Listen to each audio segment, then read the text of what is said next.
Up NEPA by Tope Oriola.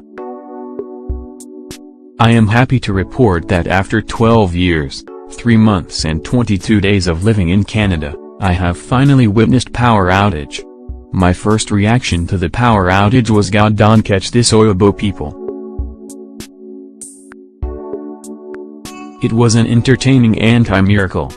At least, the Ministry of Darkness can point to that as evidence that Nigeria is not the only country where there are problems with power supply. You see, I have come a long way in my attempt to shout up NEPA in Canada. It was becoming unfair to my made-in-Nigeria sensibilities. Electricity was always annoyingly constant unless you failed to pay your bill for several months. Therefore, I meant to fully enjoy the rare moment. I was in a furniture store with my friend, Donald Fage-Misen. Donald was visiting from British Columbia. You may be aware of this friend. I wrote about him nearly 3 years ago. He was the one who renounced his Nigerian citizenship in 2016 in order to take up Venezuelan citizenship. He was already a Canadian citizen, previously lived in Venezuela and also married a Venezuelan in 2015. As a Spanish and Portuguese speaker, he was very much at home in Venezuela. Venezuelan naturalization laws allowed dual citizenship but no more than that. There was no way Donald would give up his Canadian citizenship for reasons you already know. Therefore, his green passport was the sacrificial lamb. Where were we on the power issue?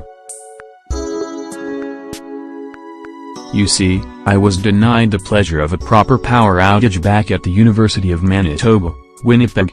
I was in my department's computer lab with several other graduate students. There was low current and the brightness of the electricity bulbs reduced but never went off completely. All the other students ran out of the lab. Yours truly was the only one who remained in the lab.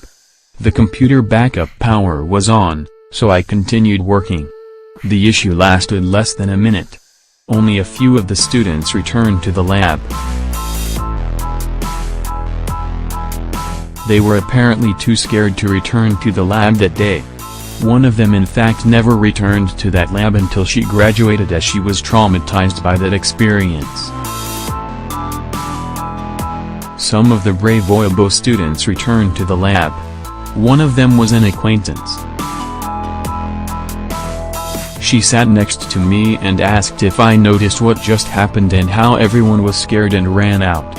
"Did you notice the power issue? Why did you remain in the lab?" she asked. In my head, I said Makobami, Arabinernyi, sorry, that does not translate well. I wanted to tell her how accustomed Nigerians were to power outages and how millions would be generally pleased with low current and had elaborate power stabilizers to boost power supply. I wanted to tell her that such could have been viewed as the answer to the request of prayer warriors all over Nigeria. I wanted to tell her that young children in Nigeria would not have been scared and would have instead shouted up NEPA. I wanted to tell her that my fellow Nigerians would have seen nothing wrong with that and would be pleased to at least not sleep in darkness. I wanted to tell her that my people neither demanded nor expected anything significant from their government and public and private institutions. I wanted to tell her many things. But I thought to myself, shame on my enemies, why would I embarrass Nigeria and myself?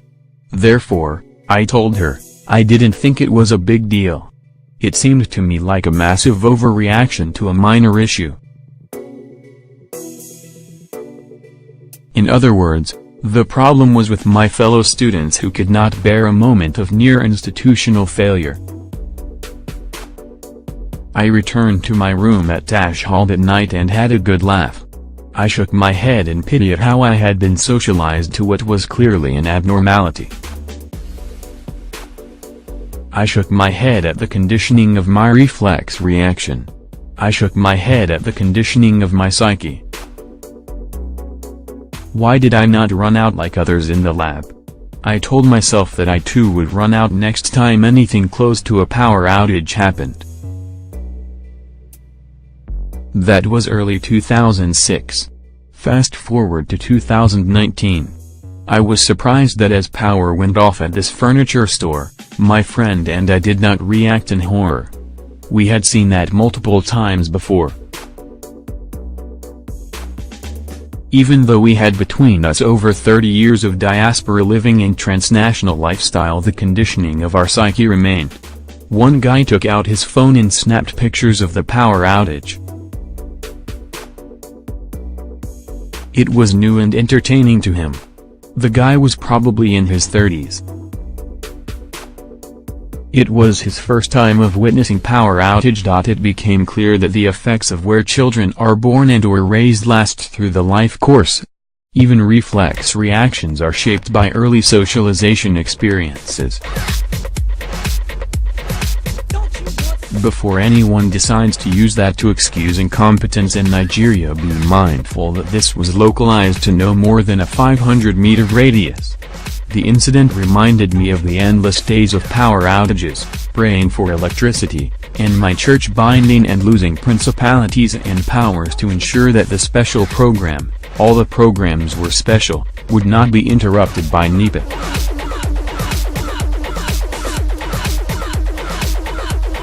Of course, NEPA was a stubborn entity and most of the prayers offered to make it behave were never answered.